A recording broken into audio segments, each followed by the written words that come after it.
Hello everyone, welcome back to the channel. आज हम जिस प्रॉब्लम स्टेटमेंट को देखने लगे हैं वो है लीड कोड की number 1 which is called two sum. काफ़ी पॉपुलर क्वेश्चन है, बहुत सी कंपनीज में, बहुत सी जगह इंटरव्यूज़ में या एल्गोरिदमिक अप्रोच के अंदर आपसे इस क्वेश्चन के बारे में या इससे सिमिलर क्वेश्चंस के बारे में पूछा जाता है। अगर आप यहाँ पर इंटरव्यू की प्रिपरेशन के लिए नहीं आए और वैसे ही अगर आप अपनी लॉजिक वगैरह को इम्प्रूव करना चाहते हैं तो उसके लिए भी ये प्रॉब्लम बहुत इंपॉर्टेंट है। Leet code, hacker rank, W3 school, आप किसी भी साइट पे जाके प्रैक्टिस कर सकते हैं इस तरह के सिमिलर क्वेश्चंस की अपनी लॉजिक बिल्डिंग को इम्प्रूव करने के लिए। तो चलिए गाइस, क्वेश्चन स्टेटमेंट को एक बार रीड कर लेते हैं और फिर इसके सॉल्यूशन की तरफ बढ़ते हैं। हम इसको डिफरेंट वेज में अप्रोच करने की कोशिश करेंगे और जो सबसे बेस्ट और सबसे एफिशिएंट हमारी अप्रोच होगी हम उसको अपने लीड कोड में इम्प्लीमेंट कर देंगे। तो लेट्स गो। हमें एक एरे गिवन है, हमें एक नम्स की एरे गिवन है और हमें एक टारगेट गिवन है।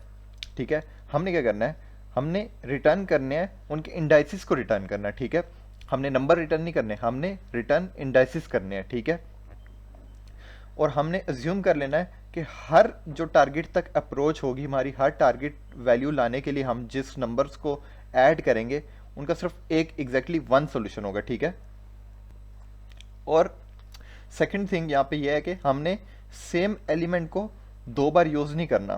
फॉर एग्जांपल हमने 9, फॉर एग्जांपल यहाँ पे टारगेट होता 8, तो हम ऐसा नहीं कर सकते 2+2+2+2, हम जीरो इंडेक्स को बार बार यूज नहीं कर सकते थे। ठीक है, हमने एक एलिमेंट को अपनी एरे में से सिर्फ एक बार यूज करना है, फिर हमने नेक्स्ट एलिमेंट को पिक करना है, फिर हमने नेक्स्ट एलिमेंट को पिक करना है। ठीक है, तो हमने दो एलिमेंट्स को पिक करना है और आपस में ऐड करना है, एक ही एलिमेंट को दो बार पिक नहीं करना। ठीक है, तो चलिए गाइस, तो गाइस ये हमारी नम्स की एरे क्वेश्चन के अंदर हमें गिवन है। ठीक है, 2, 7, 11 एंड 15, और ये नीचे जो ग्रीन कलर से मैंने लिखा हुआ है ये इनके इंडेक्सेस हैं। ठीक है, क्योंकि हमने इंडेक्सेस को रिटर्न करना है ताकि हमें इजीली अंडरस्टैंडिंग डेवलप हो, इसलिए मैंने नीचे लिख लिया है 0, 1, 2, 3 ये इंडेक्सेस हैं और टारगेट हमारा क्या है 9।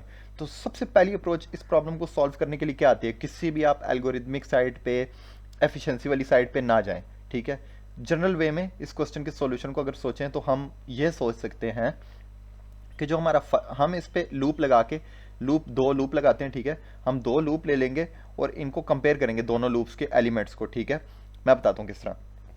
सबसे पहले हमने फर्स्ट एलिमेंट को पिक कर लेना है, मतलब फर्स्ट इंडेक्स पे हम जाएंगे जो हमारा लूप है आई। ठीक है, और फर्स्ट इंडेक्स पे क्या पड़ा हुआ है 2, और हम एक और लूप लगा लेंगे जो रिमेनिंग एलिमेंट है 7 से लेकर 11 तक। ठीक है, और 7 से लेकर 15 तक, ये जो बाकी 3 रिमेनिंग एलिमेंट है ना, इनके लिए मैं एक अलग से लूप लगा लेता हूँ। ये ब्रूट फोर्स अप्रोच हम यूज कर रहे हैं। ठीक है, इनके लिए अलग से हम लूप लगा लेते हैं जिसको मैं नाम देता हूँ जे का। ठीक है, अब होगा क्या हमारे पास, यहाँ पे हमारी जो नम्स की एरे है वो आई के लूप में जाएगी। ठीक है, मैं एन से रिप्रेजेंट कर देता हूँ अपनी एरे को। ठीक है, वो एन जो हमारी एरे है वो जाएगी किस में जाएगी, एन ऑफ आई। ठीक है, एन ऑफ आई इंडेक्स पे जाएगी। आई क्या, कौन से, जीरो इंडेक्स पे कौन सा एलिमेंट पड़ा हुआ है 2, वो 2 को यहाँ से पिक करेगी। ठीक है, एक मिनट मैं इसको इरेज कर देता हूँ, ये जो मैंने एक्स्ट्रा लिख लिया है इसको इरेज कर देता हूँ, सॉरी। ठीक है, अब हम क्या करते हैं, हमने हमारे दो लूप हैं, एक एन ऑफ आई और एक जे। ठीक है, हमने आई जो है वो इंडेक्स 0 को रिप्रेजेंट कर रहा है, मतलब 2 एलिमेंट पड़ा हुआ है 0 पे। ठीक है, वो पिक कर लिया और बाकी रिमेनिंग के लिए हमने एक अलहदा लूप यूज किया हुआ है जे का। ठीक है, हम प्लस कर लेते हैं n of I plus n of nums of, ये एन मतलब नम्स ऑफ। ठीक है, नम्स ऑफ जे। ठीक है, अब जे किस एलिमेंट को रिप्रेजेंट कर रहा है, जे किस इंडेक्स को रिप्रेजेंट कर रहा है 1 को। जे रिमेनिंग सारे एलिमेंट को हमारा जो है इनर लूप रिप्रेजेंट करेगा और आउटर लूप जो है वो हमारा वो एक एलिमेंट को पिक कर लेगा। उसके बाद जो इनर लूप है वो बाकी सारे एलिमेंट के लिए चेक होगा। ठीक है, एक एलिमेंट हमारा आउटर लूप से पिक होगा और बाकी जितने एलिमेंट हमारे रिमेनिंग है वो हमारे जे लूप के साथ कंपेयर होंगे, चेक होंगे कि टारगेट की इक्वल वैल्यू आ रही है कि नहीं आ रही। ठीक है, टारगेट के लिए वैल्यू लाने के लिए हमने क्या करना था, हमने दो नंबर्स को अपनी एरे में से, ये जो हमारी नम्स की एरे है इनमें से कोई से दो नंबर को उठाना था। ठीक है, उनको हमने ऐड करना था और ऐड करके देखना था हमारी वैल्यू टारगेट के इक्वल आ रही है या नहीं आ रही। अगर तो वैल्यू टारगेट के इक्वल आ जाती है तो हमने उनके इंडेक्सेस को रिटर्न करना था, उन एलिमेंट्स को रिटर्न नहीं करना था। अगर मैंने एलिमेंट्स को रिटर्न करना होता तो ये मैं ब्रैकेट्स को ना यूज़ करता, मैं सिर्फ एन ऑफ आई यूज़ करता, ठीक है। तो उससे हमें जो है वो क्या कहते हैं, सॉरी मैं सॉरी जी, अगर मैंने एलिमेंट को रिटर्न करना होता, ठीक है, तो मैं क्या करता, मैं इन्हीं ब्रैकेट्स के अंदर जो वैल्यू प्लस मतलब ब्रैकेट्स के अंदर हमारे पास एलिमेंट्स आ जाते, ठीक है, मैं इनको ऐड करता, टारगेट के इक्वल वैल्यू आती, मैं इन्हीं एलिमेंट्स को रिटर्न कर देता, मुझे और कुछ लिखने की ज़रूरत ही नहीं थी, ठीक है। लेकिन मुझे क्या करना है, मुझे इंडेक्स को रिटर्न करना है, ठीक है। इंडेक्स रिटर्न करने के लिए क्या करना होता है, मुझे पहले एलिमेंट को प्लस करके देखूंगा टारगेट के इक्वल वैल्यू आ रही है, अगर तो टारगेट के इक्वल वैल्यू आ जाती है, ठीक है, तो मैं उनके इंडेक्स को रिटर्न किस तरह कराऊंगा, मैं चेक करूंगा कि मेरा जो लूप है, मेरा जो आई और जे लूप है वो किस पोजीशन पे पड़ा हुआ है, कौन से इंडेक्स पे जाके, मतलब वो 0 पे पड़ा हुआ है, वो 1 पे पड़ा हुआ है, वो 2 पे है, वो 3 पे, कौन से इंडेक्स पे जाके मेरी वैल्यू मेरे टारगेट के इक्वल हो गई है। तो जिस इंडेक्स पे जाके टारगेट के इक्वल वैल्यू होगी मैं उन इंडेक्स को रिटर्न करा दूंगा, आई के भी और जे के भी। तो सबसे पहले आई 0 इंडेक्स पे है और जे 1 इंडेक्स पे है, ठीक है। तो मैं 0 इंडेक्स को प्लस करता हूँ 1 इंडेक्स के साथ। 0 इंडेक्स पे कौन सा एलिमेंट पड़ा हुआ है, 2, तो ये आई वाली जगह पे हमारे पास क्या आ जाएगा, 2 इंडेक्स आ जाएगा, ठीक है। और ये जे वाली जगह पे हमारे पास क्या आ जाएगा, 7 एलिमेंट आ जाएगा, सॉरी इंडेक्स नहीं एलिमेंट। ये आई जो है ये 0 इंडेक्स, यहाँ पे 0 जाएगा तो 0 इंडेक्स पे कौन सी वैल्यू है, 2, तो ये 2 एलिमेंट और 7 एलिमेंट को आपस में प्लस करेगा और चेक करेगा कि हमारी वैल्यू इक्वल है टारगेट के या नहीं है, ठीक है, इक्वल है टारगेट के या नहीं है, टारगेट कोई भी हो सकता है, ठीक है। 2 + 7 कितना होता है, 9। तो इस केस में तो हमारी वैल्यू इक्वल है टारगेट के, ठीक है, 9 = 9 हमारी वैल्यू इक्वल हो गई है टारगेट के। तो हम क्या कर देंगे, आई और जे के इंडेक्सेस को रिटर्न कर देंगे, मतलब आई कौन सी पोजीशन पे था, जे कौन सी पोजीशन पे था, कौन से इंडेक्स पे था, हमने इंडेक्सेस रिटर्न करना है, ठीक है। तो हमें हमारा आंसर मिल जाएगा। मगर इस केस में एक मसला है, इस केस में हमारे पास जो मसला है वो ये है कि यहाँ पे तो हमें स्टार्ट में ही हमारा टारगेट वैल्यू मिल गई, हमने रिटर्न करा दिया, लेकिन फॉर एग्जांपल हमारा टारगेट 9 की जगह हमारा टारगेट फॉर एग्जांपल आप कर लो 17 होता, ठीक है, हमारा टारगेट 17 होता तो क्या होता, जो हमारा आउटर लूप है आई वो 0 को पिक करता, हमारा एक एलिमेंट आउटर लूप जो आई है हमारा वो एक एलिमेंट को पिक कर लेता, इस 2 को पिक कर लेता, और हमारा इनर लूप उस एलिमेंट को लेके इनर लूप के साथ हम उसको कंपेयर करते, ठीक है। आई हमारा 2 को पिक करता, ठीक है, और चेक करता जे बाकी रिमेनिंग एलिमेंट्स को चेक करता उसके साथ पिक हुए हुए एलिमेंट के साथ। पिक क्या किया, 2 को पिक किया, रिमेनिंग एलिमेंट कौन से 7, 11 और 15। 2 को प्लस करेगा, सबसे पहले फर्स्ट जो इनर लूप है वो जे का फर्स्ट एलिमेंट 7, उससे प्लस करेगा, चेक करेगा टारगेट के इक्वल वैल्यू है या नहीं है। तो टारगेट के इक्वल वैल्यू नहीं है तो जे जो हमारा इनर लूप है वो इंक्रीमेंट करेगा नेक्स्ट पोजीशन पे, ठीक है, नेक्स्ट इंडेक्स पे, नेक्स्ट इंडेक्स के अंदर जो एलिमेंट है उसके साथ प्लस करेगा अपने पिक हुए हुए एलिमेंट को, आई वाले एलिमेंट को, ठीक है। आई 2 जो है वो प्लस हो जाता है यहाँ पे सेकंड इंडेक्स के एलिमेंट के साथ 11 के साथ, चेक करता टारगेट के इक्वल वैल्यू है या नहीं है, 2 और 11 13, फिर भी इक्वल नहीं है, फिर वो एक और पोजीशन आगे मूव कर जाता हमारा इनर लूप लास्ट इंडेक्स पे। इस केस में लास्ट इंडेक्स पे जो कि है 15 एलिमेंट है जहाँ पे, तो हम 2 को प्लस करते 15 से, हमारा बिल्कुल एंड पे जाके हमें अपना टारगेट के इक्वल वैल्यू मिल जाती, तो हम उनके इंडेक्स को रिटर्न कर देते। तो इस केस में प्रॉब्लम ये है कि हमें ईच टाइम, हर टाइम जब हम आई जो हमारा आउटर लूप है एक एलिमेंट को पिक करेगा, इनर लूप के सारे एलिमेंट से हमें गुजरना पड़ेगा जब तक हमारे टारगेट के इक्वल वैल्यू नहीं आ जाती, ठीक है। तो हमें सारे एलिमेंट से गो थ्रू होना पड़ेगा, फिर आई एक पोजीशन इंक्रीमेंट होगा, फिर जे बाकी रिमेनिंग सारे एलिमेंट्स को गो थ्रू करेगा, चेक करेगा टारगेट की इक्वल वैल्यू है या नहीं है। तो इस वे में, ब्रूट फोर्स वे में इस प्रॉब्लम को अप्रोच करने में मसला ये है कि हमारी टाइम कॉम्प्लेक्सिटी ठीक नहीं होगी, ठीक है, वर्स्ट केस हमारे पास रिटर्न होगा, ठीक है। टाइम कॉम्प्लेक्सिटी हमारी हो जाएगी इस केस में, अगर ब्रूट फोर्स से हम इसको अप्रोच करते हैं, बिग ऑफ एन स्केयर।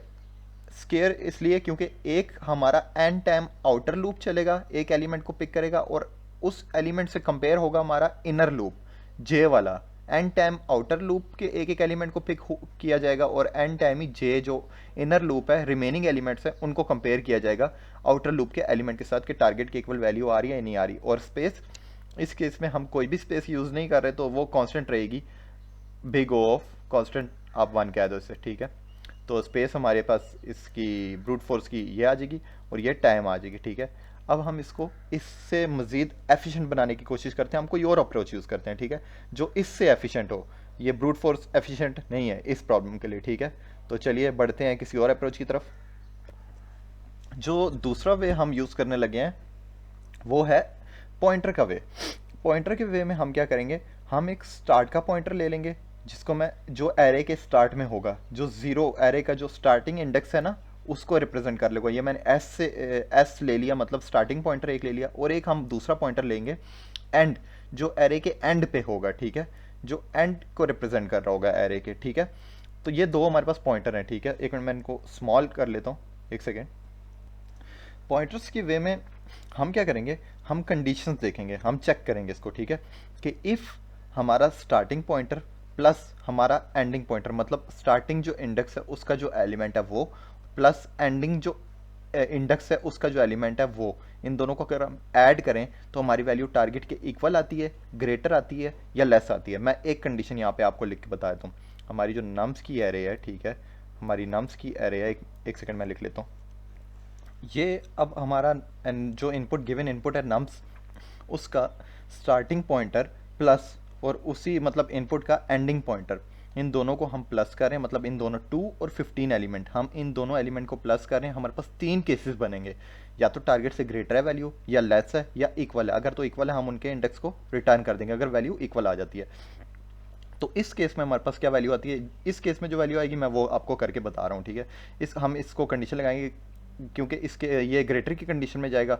अगर तो टारगेट की वैल्यू, हमारे इन दोनों पॉइंटर्स की वैल्यू ग्रेटर आ जाती है टारगेट की, हमारे पास 3 केसेस होंगे। ये जो केस मैंने लिखा हुआ है इसमें ऑटोमेटिकली वो ये ग्रेटर वाले, जो ग्रेटर वाला केस है ना, इस पे जाके हिट करेगा। इफ़ के 3 केस होंगे, ठीक है। तो अब हमारा स्टार्ट क्या है 2, तो स्टार्टिंग पे हमारे पास क्या आ जाएगा 2, एंडिंग हमारे पास क्या है 15, ठीक है। तो एंडिंग पे हमारे पास आ जाएगा 15, तो 2 प्लस 15 कितना होता है 17, और हमारा टारगेट क्या है 9। तो ये 17 तो ग्रेटर है टारगेट से, ठीक है, टारगेट जो है वो छोटा है। तो हम क्या करेंगे, अगर वैल्यू हमारे पास ग्रेटर आ रही है तो हम एंडिंग इंडेक्स को एक माइनस कर देंगे, क्योंकि ये जो एरे हमारे पास गिवन है ये सॉर्टेड है, ठीक है। ये एरे हमारे पास गिवन है ये सॉर्टेड है, आप देख सकते हैं 2, 7, 11 और 15। लेकिन अगर एरे हमारे पास सॉर्टेड ना होती ना, तो हमने सबसे पहले एरे को सॉर्ट करना था, जिसकी टाइम कॉम्प्लेक्सिटी थी, जिसकी कॉस्ट थी big O of O log, ठीक है, big O of n log n, ठीक है। ये हमारे पास सॉर्टिंग की टाइम कॉम्प्लेक्सिटी थी। एक सेकंड मैं इसको ठीक कर देता हूँ। ये हमारे पास सॉर्टिंग की कॉस्ट थी, ठीक है, n log n। तो हम अब सॉर्ट करेंगे ना हम, तो हमें ऑटोमेटिकली पता है कि हमारे जो स्टार्ट में इंडेक्सेस हैं वो स्टार्ट में जो एलिमेंट है हमारे पास वो मिनिमम है, और जो एंड पे एलिमेंट है हमारे पास वो मैक्सिमम है। सॉर्टिंग करके बंदे को मतलब ऑटोमेटिक पता लग जाता है कि स्टार्ट वाली साइड पे सारे मिनिमम वैल्यूज़ हैं और एंड वाली साइड पे सारी मैक्सिमम वैल्यूज़ हैं।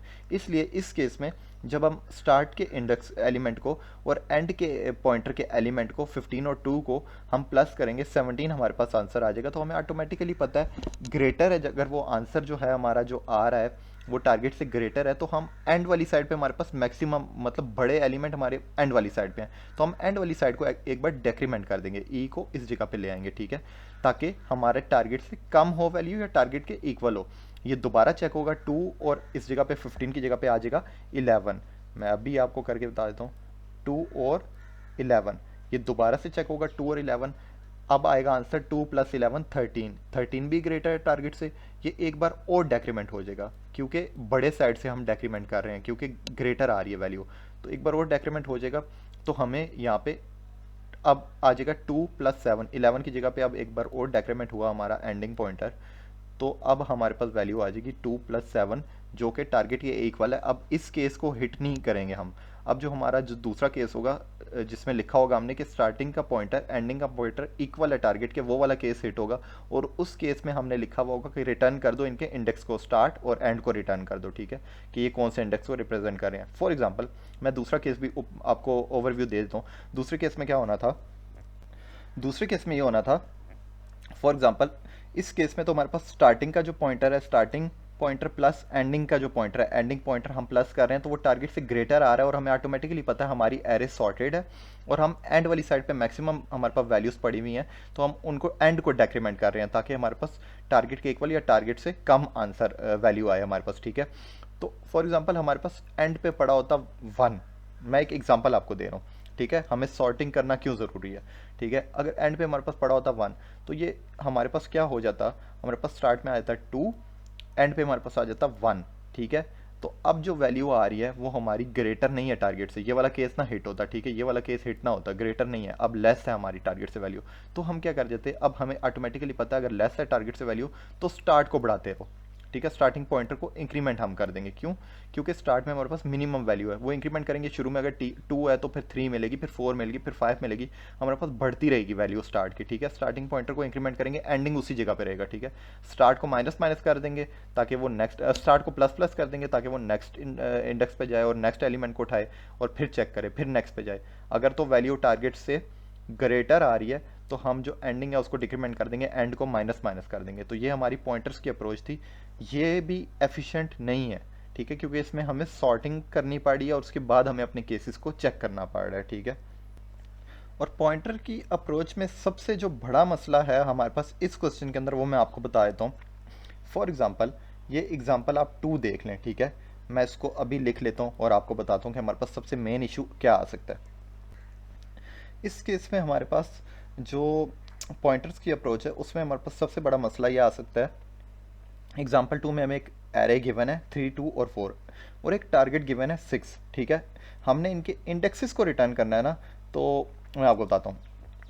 ये एग्जाम्पल 2 है हमारे पास, ठीक है, और ये हमें एक एरे गिवन है, ठीक है, नम्स की, ये इस जगह पे हम, ठीक है, 3, 2 और 4, ठीक है। टारगेट है 6, तो हम इनके कोई से 2 इंडेक्स को हम प्लस करेंगे और 6 के इक्वल आंसर आएगा तो हमने उसके इंडेक्स को रिटर्न करा देना है। तो किस किस को हम प्लस करेंगे, 2 और 4 को हम प्लस करेंगे तो हमारे पास टारगेट के इक्वल वैल्यू आ जाएगी। तो हमने इनके इंडेक्स को रिटर्न करना है तो आंसर हमारे पास क्या आ जाएगा, आंसर हमारे पास आ जाएगा 1 इंडेक्स और 2 इंडेक्स, हमारे पास ये आंसर आ जाएगा, ठीक है। लेकिन पॉइंटर्स की अप्रोच तो हम यूज़ ही तब कर सकते हैं जब हमारे पास जो एरे है, जो नम्स एरे जो हमारे पास गिवन एरे है वो सॉर्टिंग फॉर्म में हो, क्योंकि अगर सॉर्टिंग फॉर्म में नहीं होगी तो हम अपने केसेस को इंप्लीमेंट नहीं कर सकते। टारगेट से ग्रेटर है, लेस है, हम पॉइंटर्स को किस तरह डेक्रीमेंट करेंगे और इंक्रीमेंट करेंगे अगर वो मिनिमम से लेकर मैक्सिमम तक सॉर्ट ही नहीं किया हुआ हमने उसको, तो फिर तो रैंडमली नंबर्स आते रहेंगे, हमें पता ही नहीं हम टारगेट पॉइंटर को डेक्रीमेंट करना है या इंक्रीमेंट करना है, हम एज्यूम नहीं कर सकते, ठीक है। तो हमें क्या करना पड़ेगा, हम सॉर्ट करेंगे इस एरे को, और जब हम इस एरे को सॉर्ट करेंगे तो हमारे इंडेक्सेस की नंबरिंग जो है वो डिफरेंट हो जाएगी। आप यहाँ देख सकते हैं ऊपर वाली एरे में 0 इंडेक्स पे 3 वैल्यू पड़ी हुई है, नीचे वाली एरे में आफ्टर सॉर्टिंग 0 इंडेक्स पे 2 वैल्यू पड़ी हुई है। टारगेट हमारे पास वही है जो एग्जांपल में गिवन है 6, ठीक है। तो हम सॉर्टिंग करने के बाद जब इसके ऊपर ऑपरेशन अप्लाई करेंगे तो हमारे पास आंसर क्या आएगा, आफ्टर सॉर्टिंग हमारे पास आंसर आ जाएगा 2, सॉरी 2 नहीं, हमें इंडेक्स चाहिए थे 0 और 2, ठीक है। जो हमारे रियल जो आंसर हमने निकाल के देना है, जो यहाँ पर आंसर हमें गिवन है 1 और 2, इससे तो मैच कर ही नहीं रहा, ठीक है। हमने तो सॉर्ट किया, सॉर्ट करने के बाद हमारे पास आंसर ही डिफरेंट हो गया, हमारे पास इंडेक्सेस की नंबरिंग डिफरेंट हो गई है, तो हम 0 और 2 हमारे पास आंसर आएगा अगर हम सॉर्ट करके पॉइंट्स की अप्रोच से इस प्रॉब्लम को सॉल्व करने की कोशिश करेंगे। तो इसलिए इससे कॉम्प्लेक्सिटी लेवल बहुत ज़्यादा बढ़ जाएगा इसका भी, हमें सॉर्टिंग के लिए अलग से एक ऑपरेशन लगाना पड़ेगा जिसकी कॉस्ट n log n आएगी, ठीक है। तो हम इसको हैश मैप से यूज़ करने की कोशिश करते हैं, हम इसको हैश मैप अप्रोच से सॉल्व करने की कोशिश करते हैं। चलिए गाइस उसको देखते हैं। तो गाइस हैश मैप की अप्रोच हमारे पास किस तरह काम करती है, मैं छोटा सा एक आपको जल्दी से ओवरव्यू दे दूँ, ठीक है। जिनको नहीं पता हैश मैप किस तरह काम करता है मैं उनको बता दूँ। फॉर एग्जाम्पल आपके पास एक बॉक्स है, ठीक है, आप उस बॉक्स के अंदर कोई बुक्स या कोई भी मनी, कुछ भी चीज़ आपने रखी हुई है, ठीक है, कोई भी गोल्ड वगैरह पड़ा हुआ है, कुछ भी है, और वो बॉक्स लॉक है, ठीक है। आप उस बॉक्स में से अपना गोल्ड रिट्रीव करना चाहते हैं, एक्सेस करना चाहते हैं, तो आपको किस चीज़ की ज़रूरत पड़ेगी, उस बॉक्स की की ज़रूरत पड़ेगी, आपको एक चाबी की ज़रूरत पड़ेगी। तो हैश मैप एग्जैक्टली इसी तरह काम करता है। हम इसमें की वैल्यू पेयर्स में हम डाटा को कंपेयर करते हैं, ठीक है। हम यहाँ पे क्या करेंगे, फॉर एग्जांपल हमारे पास यहाँ पे मैं की दे देता हूँ 2 और उसके आगे ना कोई वैल्यू रख लेता हूँ, मैं कोई भी वैल्यू रख लेता हूँ, 0 रख लूँ, 1 रख लूँ, 2 रख लूँ, मैं कोई भी वैल्यू रख सकता हूँ, ठीक है। तो जैसे ही मैं 2 को मैं हैश मैं लिखूंगा ना जब भी हैश टू, तो इसका मतलब है मैं हैश के टू नंबर वाली की यूज़ कर रहा हूँ, उस टू नंबर की के अंदर क्या वैल्यू पड़ी हुई है। जीरो पड़ी हुई है तो जीरो रिटर्न कर दें, वन पड़ी हुई है तो वन, जो भी वैल्यू रखूंगा। इस तरह मैं डिफरेंट कीज़ को रख सकता हूँ अपने हैश मैप के अंदर और डिफरेंट वैल्यूज़ को रिट्रीव कर सकता हूँ उन की के कॉरिस्पॉन्डिंग, ठीक है। तो अब हम हैश मैप को इस अपने केस में किस तरह इंप्लीमेंट करेंगे। हमने जो रिटर्न करने हैं वो इंडेक्सेस है ना, तो हम की किस चीज़ को रखेंगे। अगर हमने इंडेक्सेस को रिटर्न करना है, देखें हम यहाँ पे टू अगर हम लिखेंगे तो हमें उसकी वैल्यू क्या जीरो मिलेगी। तो हमने एलिमेंट्स को एज अ की यहाँ पे स्टोर कर लेना है, क्योंकि हमें एलिमेंट रिटर्न नहीं कराने हैं, हमने इंडेक्सेस को रिटर्न करना है, हमने ये चीज़ रिटर्न करानी है, ठीक है। 0 1 2 3 में से कोई चीज़ रिटर्न करनी है। एलिमेंट्स को मैं एज अ की रखूँगा, क्योंकि ताकि मैं कोई भी एलिमेंट लिखूँ तो उसकी कोरिस्पॉन्डिंग जो भी इंडेक्स है मुझे वो रिटर्न हो और मैं अपने आंसर में रिटर्न करा दूँ, ठीक है। तो टू के कोरिस्पॉन्डिंग कौन सा इंडेक्स है, 0, तो मैंने टू को एज अ की रख लिया, ये ऊपर मैंने लिखा भी हुआ है की और वैल्यू, ठीक है। तो टू को एज अ मैंने की स्टोर कर लिया अपने हैश मैप में, और 0 उसका इंडेक्स है तो मैंने इंडेक्स से उसको क्रिएट कर लिया, ठीक है। इसी तरह 7 मैं पूरा अपना हैश मैप क्रिएट करूंगा इस अपनी एरे के कॉरिस्पॉन्डिंग, ये नम्स की जो एरे है और इसके जो इंडेक्स हैं जो हमें गिवन इनपुट होगी उसके जो एलिमेंट और इंडेक्स होंगे उसके कॉरिस्पॉन्डिंग मैंने अपना हैश को इंप्लीमेंट कर लेना। उसके बाद दूसरा क्या है 7, और उसकी क्या मेरे पास इंडेक्स आ जाएगा 1, ठीक है। 7 में 1 है। फिर तीसरा क्या है 11, ठीक है, उसका क्या हो जाएगा 2। तो चौथा क्या है 15 था, ये मैंने आपको याद होगा गाइस, आपको समझाने के लिए मैंने यहाँ से 15 को 5 को रिमूव कर दिया था, ये 15 है, ठीक है। इसको कौन सा इंडेक्स है 3, 3 साइन, ये मेरा हैश मैप क्रिएट हो गया। ये डिपेंड करता है आपकी एरे जो भी है, ठीक है। स्पेस कॉम्प्लेक्सिटी हमारी इसमें क्या हो जाएगी O big O of N time, क्योंकि हम एक हैश को क्रिएट करें, ठीक है। डिपेंड किस पे करता है हैश हमारा, नंबर ऑफ इनपुट पे, ठीक है। एन नंबर ऑफ इनपुट है, एन नंबर ऑफ हमारा एरे हैश मैप क्रिएट हो जाएगा, ठीक है। उसके बाद हमने क्या करना है, हम क्या करते हैं, हम एक चेक नाम का एक वेरिएबल ले लेते हैं, एक हम लेट एक न्यू एक वेरिएबल ले लेते हैं, ठीक है, जिसको मैं चेक नाम दे देता हूँ। ये चेक मैं लिख लेता हूँ जल्दी से, चेक नाम का मैंने एक वेरिएबल ले लिया, और इसमें मैं कौन सी वैल्यू को स्टोर कराऊंगा, इसको मैं इक्वल कर लेता हूँ, टारगेट हमारा क्या 9, ठीक है। टारगेट माइनस जो नम्स का जो ith इंडेक्स है, ये आई है हमारा, ठीक है। टारगेट माइनस नम्स जो हमारी गिवन इनपुट है, ठीक है, उसका जो आई इंडेक्स के अंदर जो एलिमेंट है उसको माइनस कर दो। आई में कुछ भी हो सकता है, ठीक है, टारगेट भी कुछ भी हो सकता है। टारगेट क्या है यहाँ पे, इस केस में हमारे पास 9 माइनस नम्स आई कहाँ पे रिप्रेजेंट कर रहे हैं 0 पे, ठीक है। हम फर्स्ट को माइनस कर देंगे, फर्स्ट को, अगर वो फर्स्ट से हमें अपना आंसर नहीं मिल रहा तो आई आइट्रेट कर जाएगा, नेक्स्ट इंडेक्स पे मूव कर जाएगा, नेक्स्ट को हम माइनस करके देखेंगे, फिर नहीं मिल रहा तो उससे नेक्स्ट, इस तरह आई चलता रहेगा जब तक उसको जो गिवन इनपुट है वो एंड नहीं हो जाती, ठीक है। तो इस केस में सबसे पहले वो 0 से माइनस होगा, तो 0 इंडेक्स पे कौन सा एलिमेंट पड़ा हुआ है 2, तो 9 माइनस 2 हमारे पास चेक में कौन सी वैल्यू आ गई, चेक में हमारे पास वैल्यू आ जाएगी, इस केस में हमारे पास चेक में वैल्यू आ जाएगी 7। अब हम इस चेक के अंदर जो वैल्यू है ना उसको हम देखेंगे हमारे हैश मैप में एग्जिस्ट करती है या नहीं करती, मतलब ये एलिमेंट ये की हमारे हैश मैप में एग्जिस्ट करती है या नहीं करती।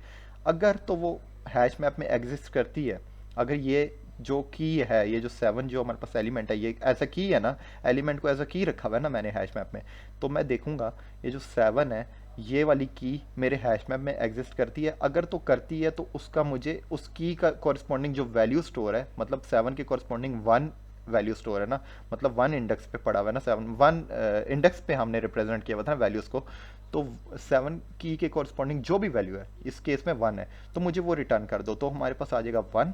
और दूसरा जो एलिमेंट हमने क्या रिटर्न कराना है, 1 तो आ गया मेरे पास, ये दूसरा मैंने क्या कौन सा एलिमेंट रिटर्न कराना है, दूसरा मैंने कराना है आई का, जिससे मतलब ये जो आई जिससे चेक हुआ है हमारा टारगेट माइनस हुआ है जिससे, तो आई किस पे था 0 पे, तो 0 इंडेक्स हमारे पास आई का जो इंडेक्स है वो रिटर्न करा दिया मैंने। और दूसरा कौन सा, जो हैश के अंदर अगर वो की पड़ी हुई है तो उसका 0 और 1 हमें हमारा आंसर मिल जाएगा, ठीक है। और इसमें जब आप हैश में चेक कर रहे होंगे तो हमने एक और कंडीशन भी लगानी है कि जो हैश का जो की वैल्यू है, मतलब 7 का जो इंडेक्स है वो आई के इंडेक्स के इक्वल नहीं होना चाहिए।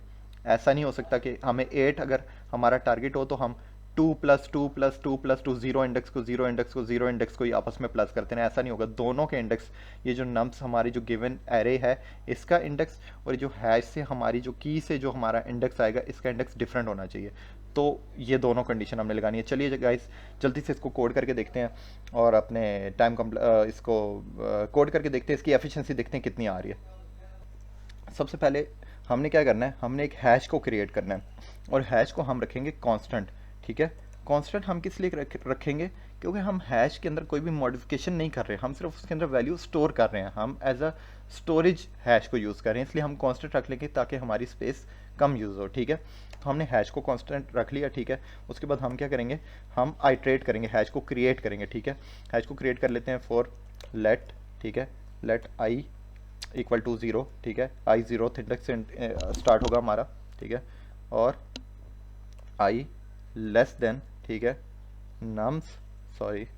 नम्स डॉट लेंथ, ठीक है, और आई आइट्रेट करता रहे, नेक्स्ट एलिमेंट पे जाएगा, फिर नेक्स्ट एलिमेंट पे जाएगा, इस तरह वो आइट्रेट करता रहे, ठीक है। तो सबसे पहले हमने क्या करना है, जो भी हमारी इन आई के अंदर वैल्यू आ रही होगी, आई 0 इंडेक्स मतलब आई जो है वो नम्स के 0 इंडेक्स पे जाएगा, जो भी एलिमेंट होगा उसको हमने कहीं पे स्टोर भी तो कराना है। मैं कर लेता हूँ लेट वैल्यू नाम का एक वेरिएबल ले लेता हूँ, जिसको मैं इक्वल कर देता हूँ नम्स जो हमारी गिवन इनपुट है उसके अंदर आई क्या है इस वक्त होगा 0, फिर नेक्स्ट आइट्रेशन पे क्या होगा 1, तो 0 इंडेक्स पे जो वैल्यू होगी वो इस वैल्यू में आ जाएगी। तो इसको मैं अपने हैश के अंदर क्रिएट कर लेता हूँ। हम क्या करेंगे, हैश के अंदर जो वैल्यू के अंदर 0 इंडेक्स पे जाएगा, 0 इंडेक्स पे क्या पड़ा हुआ है 2, तो सबसे पहले आ जाएगा वैल्यू के अंदर क्या आ जाएगा 2, तो हैश के अंदर हमने एक की दे दी 2, उस की को मैंने किसके इक्वल रखना है, उस की को मैंने इंडेक्सिस के इक्वल रखना था ना, तो मैं उसको इक्वल कर दूंगा आई, क्योंकि आई 0 इंडेक्स है तो 0 मिल जाएगा, फिर नेक्स्ट आइट्रेशन पे 1 होगा तो 1 इंडेक्स मिल जाएगा, और नेक्स्ट आइट्रेशन पे वैल्यू के अंदर 1 एलिमेंट पे जो वैल्यू पड़ी होगी 7 पड़ी होगी, 7 आ जाएगी वैल्यू में और उसका इंडेक्स आ जाएगा 1, इसी तरह वो चलता रहेगा। तो इस तरह हमारा हैश मैप क्रिएट हो जाएगा, ठीक है। अब हमने क्या करना है, अब हम इसको चेक करेंगे, ठीक है। चेक करने के लिए क्या करेंगे, हम दोबारा से एक लूप लगाएंगे, क्योंकि ये हमारा हैश क्रिएट करने के लिए था, अब हमने चेक भी तो करना है ना, हमने आंसर तो चेक करके निकालना है ना।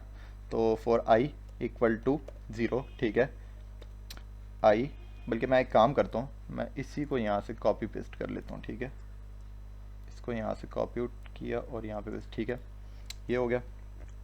अब हमने क्या करना है, हमें चेक नाम का एक वेरिएबल चाहिए होगा, ठीक है, लेट चेक नाम का एक वेरिएबल है जिसके अंदर हमारे पास क्या वैल्यू आ जाएगी, टारगेट जो हमारा जो भी होगा, टारगेट माइनस नम्स ऑफ क्या आई। अब इस लूप के अंदर नम्स क्या है, ये जो हमारी गिवन एरे है, इस लूप में आएगा नम्स के आई इंडेक्स, आई क्या है 0 इंडेक्स पे क्या पड़ा है 2, तो टारगेट क्या 9 माइनस 2 होगा इस केस में, फिर नेक्स्ट आइट्रेशन पे 9 माइनस जो भी नेक्स्ट हमारा एलिमेंट होगा 7 वो आ जाएगा। वो तब आएगा अगर हमें हमारा आंसर नहीं मिलता, हमारे हैश के अंदर वैल्यू नहीं है। अभी हम आगे मूव ऑन करते हैं तो आपको ज़्यादा समझ आ जाएगी। हम क्या करते हैं, हम एक इफ़ की कंडीशन लगाएंगे, हम चेक करेंगे जो हमारा हैश है जो क्रिएट हो चुका है, हैश के अंदर ये जो चेक कर रहे हैं हम, ये की चेक कर रहे हैं हम, ये एग्जिस्ट करती है कि नहीं, ये इसमें एक एलिमेंट आ जाएगा ना चेक, मैं इसको कर देता हूँ चेक की, ठीक है, तो मैं इसको यहाँ पे कर देता हूँ चेक की, ठीक है। हैश में हम चेक कर रहे हैं इस की को, इसके अंदर जो भी वैल्यू आएगी, ठीक है, ये एग्जिस्ट करती है या नहीं करती। अगर तो वो एग्जिस्ट करती है, अगर वो एग्जिस्ट करती है तो हमने एक और कंडीशन चेक करनी है कि उसका इंडेक्स जो है ना, उसका इंडेक्स जो है ना उस चेक की का, इस चेक की का जो भी वैल्यू की है, ये इसके कॉरस्पॉन्डिंग जो वैल्यू पड़ी होगी वो नॉट इक्वल हो हमारे किससे, आई के इंडेक्स से, ठीक है, आई के इंडेक्स से, ठीक है।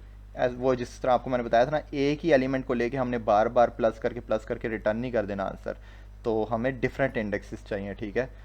और इसलिए हमने यहाँ पे एंड की कंडीशन लगाया ताकि हमारे पास ये दोनों कंडीशन ट्रू हो तो ही हमें आंसर रिटर्न हो, एल्स आंसर रिटर्न ना हो, ठीक है, कि इंडेक्स भी डिफरेंट हो और हैश के अंदर वो की एग्जिस्ट भी करती हो, ठीक है।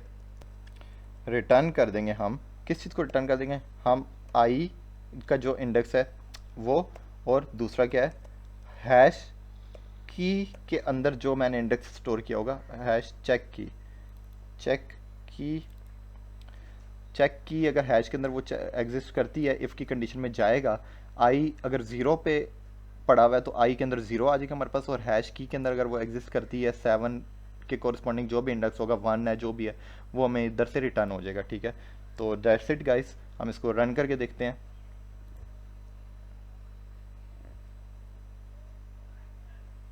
गुड। तो अब इसको हम चेक कर लेते हैं जल्दी से, हमारे पास क्या एफिशिएंसी आ रही है इसकी। सबमिट करके देखते हैं। हियर यू गो गाइस, आप देख सकते हैं 70% faster than JavaScript online submission, ठीक है। तो आपने क्या करना है, आपने इसकी प्रैक्टिस लाजमी करनी है। सबसे पहले तो आपको कहीं पे भी कन्फ्यूजन है ना, तो आप मेरी वीडियो शुरू से लेकर एंड तक देखें, मैं आपको गारंटी देता हूँ कि आपकी कन्फ्यूजन दूर हो जाएगी। आप एक एक पॉइंट को इस वीडियो के नोट करें, पेज कॉपी लें, खुद से ड्रॉ करें, ड्राई रन करें इस कोड को, खुद से लिखें, प्रैक्टिस करें। और इसके अलावा अगर अभी तक आपने हमारे चैनल को सब्सक्राइब नहीं किया तो अभी जाएं और सब्सक्राइब करें और वीडियो को लाइक करें, ताकि, और इसके अलावा मैंने और भी बहुत सी लीड कोड की वीडियो अपलोड की हुई हैं, आप उनको भी जाके चेक करें अपनी लॉजिक बिल्डिंग के लिए या इंटरव्यू के प्रिपरेशन के लिए, किसी भी केस के लिए, अगर प्रोग्रामिंग अच्छी करना चाहते हैं उस केस में भी आप जाके मेरी वीडियोस को चेक कर सकते हैं। लाइक सब्सक्राइब ज़रूर कीजिएगा, ठीक है। और इसकी टाइम कॉम्प्लेक्सिटी हम एक बार जल्दी से देख लेते हैं। इसकी स्पेस कॉम्प्लेक्सिटी हमारे पास आ जाएगी क्योंकि हम एक हैश क्रिएट कर रहे हैं जो डिपेंड किस पे करता है, इनपुट पे, हमारे एन पे डिपेंड करता है। तो एन नंबर्स का हमारे पास एक हैश क्रिएट हो जाएगा और एक हमें ऑपरेशन यूज़ करना है कंपेयर करने के लिए हैश की वैल्यू, मतलब अपने इंडेक्सेस को टारगेट से कंपेयर करने के लिए। तो उसके लिए भी हमारे पास जो बिग ओ ऑफ एन हमारी हो जाएगी टाइम कॉम्प्लेक्सिटी, क्योंकि हम इसके अंदर ऑपरेशन यूज़ कर रहे हैं कंपेयर करने के लिए टारगेट के वैल्यू के इक्वल हमारे इंडेक्सेस आ रहे हैं, वो हैश में एग्जिस्ट करते हैं कि नहीं। तो स्पेस कॉम्प्लेक्सिटी भी बिग ऑफ एन होगी, time complexity big of n होगी। जो बाकी हमारे दोनों सॉल्यूशन से, उन दोनों से बहुत एफिशिएंट सॉल्यूशन है ये वाला, ठीक है, और इजी भी है, ठीक है। और अगर आपको मेरा कोड चाहिए तो मैं नीचे डिस्क्रिप्शन में अपने गिटहब के सॉल्यूशन का लिंक डाल दूंगा, आप ज़रूर उसको जाके चेक करें। मैं इस प्रॉब्लम का लिंक भी डाल दूंगा, आप जाइए खुद प्रैक्टिस कीजिए। लैंग्वेज डिपेंड नहीं करती, आप जो भी लैंग्वेज यूज़ करते हैं, मेन आपका जो बैक एंड पे थ्योरी कॉन्सेप्ट होता है वो सारी लैंग्वेजेस में एक ही होता है, सिंटैक्स डिफरेंट हो वो मैटर नहीं करता, ठीक है। तो आपका कॉन्सेप्ट और लॉजिक बिल्डिंग इंप्रूव होगी इससे, ठीक है। तो तब तक टेक केयर।